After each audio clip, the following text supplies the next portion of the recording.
Li navçe Bîsmîla bajarê Amedê gencekî 18 salî porê zarokên penaberên Sûrîne Kur dike. Xortê Bismilî li kolanên navçeyê de dema zarokên ku penaberin dibîne, di kolanan de ji ser sergoyan tiştan kom dikin, xemgîn dibe. Wan digire dibe dikanê xwe û pirça serê wan yanî porê wan kur dike û serê wan dişo. Xortê Kurd armanca xwe jî wisa tîne ziman û dibêje, ez xwe dikim şûna wan û rewşa wan fêm dikim. Dixwazim alîkariya wan bikim. Van zarokê ha durman tune bedvir derbas dibin, ez wan êk ji me tirsin ez wan zev dikim. Êka bawan dikim tên porê wan jê dikin, ji wan cila dikirin. Rojê xwe vala jê derim êk perê wan tune fedî dikin wan vira, rojê xwe vala derim mala wan, em li mala wan tiraj dikin. Em carna dertê nav gunda digerin. Ji xwe berîk eydê jê em derketibûn nav gunda, êk durman tune me teva tiraj kir em hatin.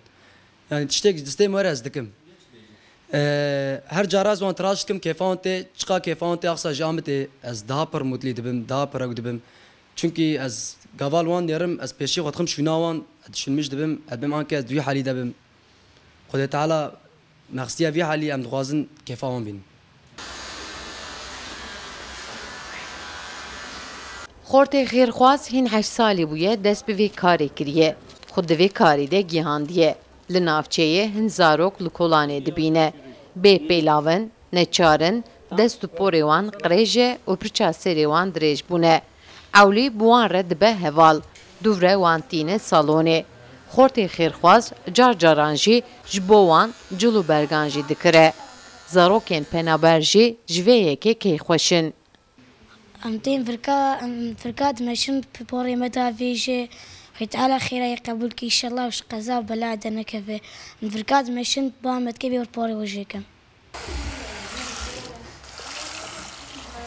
Xortê bi navê Şêx Mus li navçeyê de porê zarokên penaberan bê beramber kur dike. Xeynî wan porê zarokên malbatên belengaz jî kur dike û alîkariya wan jî dike. Şêx Mus dibêje zarokên feqîr fedî dikin werin dikanê. Ji bo wî jî car caran bi xwe diçi mala wan. Sevda Kaplan, Kurdistan TV, Amed.